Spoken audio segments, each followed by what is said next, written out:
Saksikan juga bersama-sama di game yang pertama, bagaimana metode hyper carry juga berhasil untuk bisa dimaksimalkan dengan adanya bala bantuan. Ya udah prolong team fight-nya bakal mereka pegang. Cuman sekarang berbeda nih untuk CNU Gaming. Kalau kita ngelihat Long tadi yang dimana Spear of Destruction-nya justru membawa destruction buat timnya sendiri.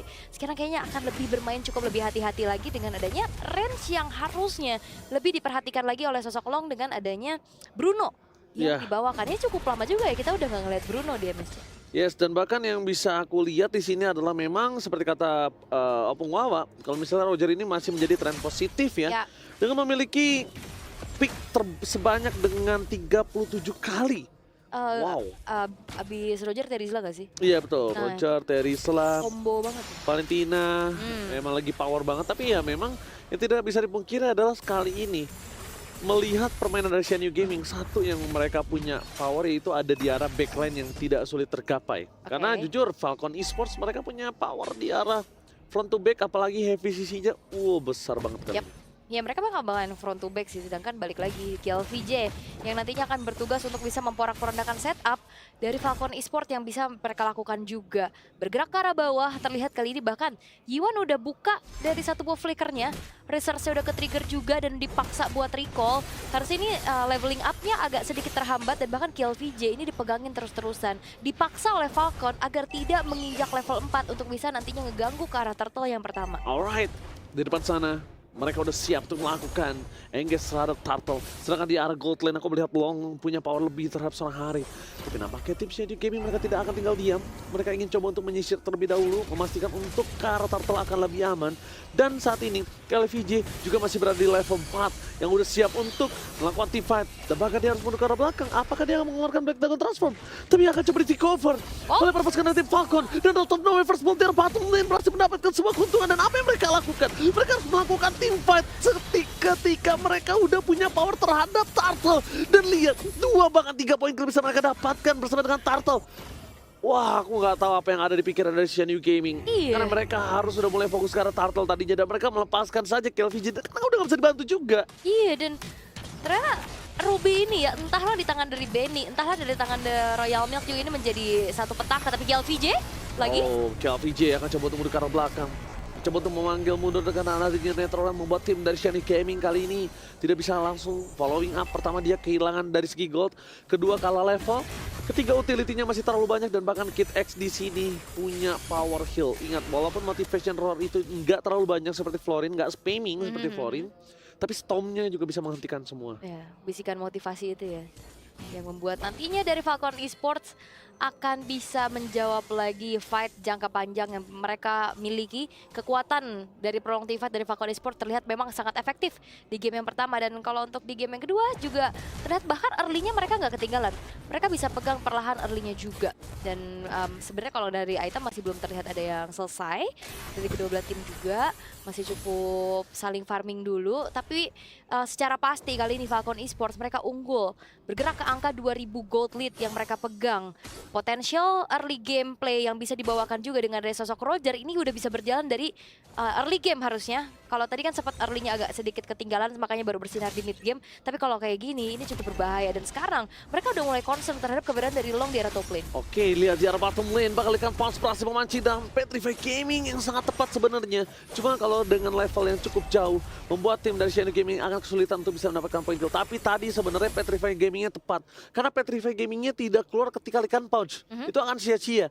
Likan Punch selesai, dia masih dalam wall form, Petrify-nya masuk. Cuma ya kalau memang damage-nya kurang cukup dan tidak ada following up, sedikit terlambat untuk Ion nih di sana untuk bisa melakukan following up di arah bottom lane. Dia lebih ke ya udah bertahan aja ya, survive ability yang dimiliki. Tapi kalau berbicara tentang late game nantinya CNU Gaming harusnya punya potensial lebih besar sih. Mereka punya Novaria dan juga Bruno nantinya untuk bisa memberikan damage yang lebih besar, tapi Black Dragon Transformation. Oke, langsung ada Black Dragon Transformation. Tampaknya di depan sana dengan ada jaminan Fury menghentikan pergerakan dari Pel. Sebuah Retribution. Bahkan Petrify Gaming ada membuat para pasukan CNU Gaming akan bisa diratakan. Para pasukan dari tim Falcon Esports. Satu hal yang mereka harus pikirkan adalah mereka udah punya power yang tepat. Dan jujur kalau ditanya dengan draft game 1 dan game 2, aku lebih suka game kedua untuk Falcon Esports. Lebih solid, lebih balance dibandingkan game pertama. Dan bahkan CNU Gaming yang menurut aku punya game pertama tapi malah mereka kalah di game yang mereka miliki. Dari bottom lane, KLVJ akan dimakan, tapi lihat Walasit! Kali ini apa yang terjadi? Dex keluar dari Netherrealm setelah diselamatkan oleh sosok dari seorang Feramis. PX7 udah sangat tepat untuk bisa memberikan sosok Netherrealm menyelamatkan daripada point kill, tapi nampaknya sini gaming. Mereka sangat beruntung kali ini ketika Dex yang keluar dari Netherrealm tersebut. Dia tetap kesedot kan dari pasifnya KLVJ. Nah, itu tuh. Keluar Pas ya. dia keluar dari Netherrealm-nya, apa yang terjadi? Sedangkan kondisinya dia udah diselamatkan dengan Netherrealm. Tapi tidak apa, masih ada satu turret juga yang berhasil untuk dihancurkan dan sekarang bergerak ke arah atas. Long akan dijagain abis-abisan kali ini dengan Husklau yang udah selesai juga. Dan bahkan satu buah Windtalker menjadi modal untuk Dax kali ini. Mempertambah dari nantinya dari segi attack speed dan bergerak ke arah atas nih. Terlihat Benny sendirian. Dan bahkan usaha dari Kid X untuk bergerak ke arah atas juga ini kayaknya bakal coba untuk ditutup perlahan dengan adanya Gotyang yang sudah melakukan adanya patroli. Benny, dia membuka visionnya sendiri di saat dia nggak kena. Dan bahkan kondisinya aku tahu dia masuk karena para temannya udah pada dekat untuk bisa melakukan following up. Tapi kalau misalnya poking damage tadi nggak berhasil, kayaknya ada baiknya untuk mundur deh. Ini berbahaya sekali untuk mereka melakukan team fight dengan Purify yang tidak dimiliki dari PX7 walaupun Netherrealm sudah ada kembali. Cuma kalau ngomongin kondisinya, mereka tidak akan kuat untuk bisa melakukan deal damage yang tidak cukup dari top lane. Kecuali pokingnya satu persatu dan mereka keluarin setengah darah dari longnya, mungkin kasusnya akan berbeda. Yap, nanti datang sebagai eksekutor juga dari Daxia ya. Dan ternyata memang nggak lebih memaksa di top lane-nya, lebih tertarik dengan adanya turtle. Yang ketiga, ini harusnya akan menjadi perfect turtle kah? Karena Royal Milk sudah mulai melakukan ada zoning out terhadap 3 pemain dari Xianyou Gaming, begitupun dari Benny. Oke, mereka melihat Benny, mereka fokus menuju ke arah gold laner, serahkan di depan sana, lupa kalau para pasukan dari tim Falcon mereka juga udah melakukan following up. Mereka berani lepaskan turtle-nya untuk mendapatkan 1 point kill dan itu habit yang terjadi di Falcon Esports. Mereka selalu berani melepaskan objektif mereka untuk mendapatkan 1 buah point kill dan itu mau worth it ataupun enggak. Yap. Dan sejauh ini kita lihat jadi worth it ya. Karena akhirnya dari Xianyou Gaming mereka nggak berani tabrak. Tapi walaupun kadang posisinya lagi kalah quantity, Xianyou Gaming tetap bisa tabrak loh. Iya. Kayak tadi loh yang sisa Vexana, itu dia tetap coba untuk memantapkan keputusannya untuk ya melihat apakah Dewi Fortuna ada di tangan mereka. Itu dia, menggali kuburan mereka sendiri seperti di game sebelumnya. Dan kalau menurut aku satu yang mungkin tidak dimiliki dari Xianyou Gaming adalah komunikasi sih sekarang. Komunikasi mereka untuk apa yang misi yang mereka mau lakukan, apa yang harus mereka dapatkan, apa yang harus mereka hindari, itu belum ada. Aku lihat dari sini, belum ada satu suara. Mereka cuma pertama mencoba dapetin pick over, ya kan, pick off aja, team fight, follow up team fight, udah that's it sampai di situ. Dan lihat, ketika Netherrealm kali ini menyelamatkan Royal Milk kembali, jangan keluar dari Netherrealm. Dan kalau udah keluar, tandanya ini para pasukan dari tim Xianyou Gaming udah sadar. Gak ada Netherrealm, mereka bisa team fight, tapi terlalu banyak soft skill yang keluar di depan sana. Yap, dan ternyata tembakan dari Astral Sphere, Yuan ini juga udah mulai harus diwaspadai sih. Semakin menginjak ke arah mid game, itemnya semakin selesai juga, poke damage nanti akan lebih terasa. Tapi setidaknya Falcon Esports mereka punya Minotaur.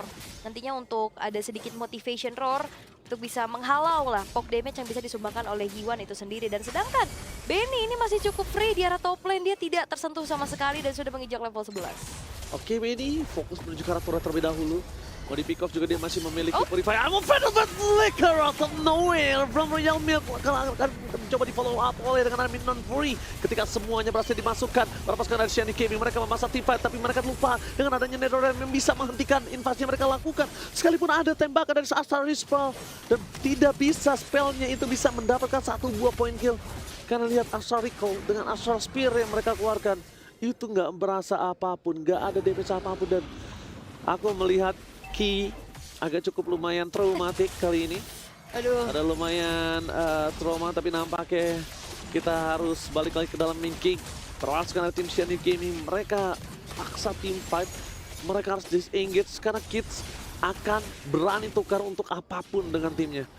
Royal Milk dapetin I'm offended with flicker dan Kids akan coba nutup belakangnya. Itu yang kelihatan bagus banget ya. Dan bahkan Flash of the Oasis sekarang udah selesai juga di tangan dari Kid X. Dan hati-hati Benny, ini Holy Crystal-nya akan segera selesai.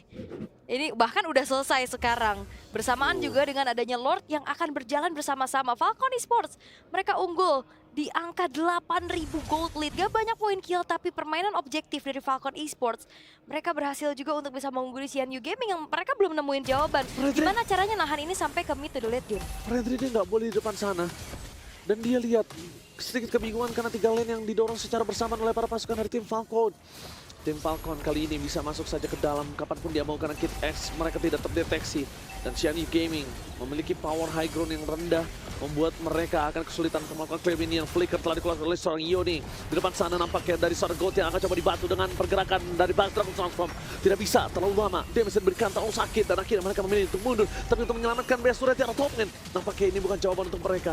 Mereka akan berhasil mendapatkan satu turret tanpa ada hambatan. Falcon Esports akan coba merontokkan CNU Gaming dan memastikan CNU Gaming nggak bisa lolos ke babak selanjutnya. Ya karena memang kalau harus memang kalah di 2-0, mereka sudah dipastikan tidak akan lolos dari CNU Gaming.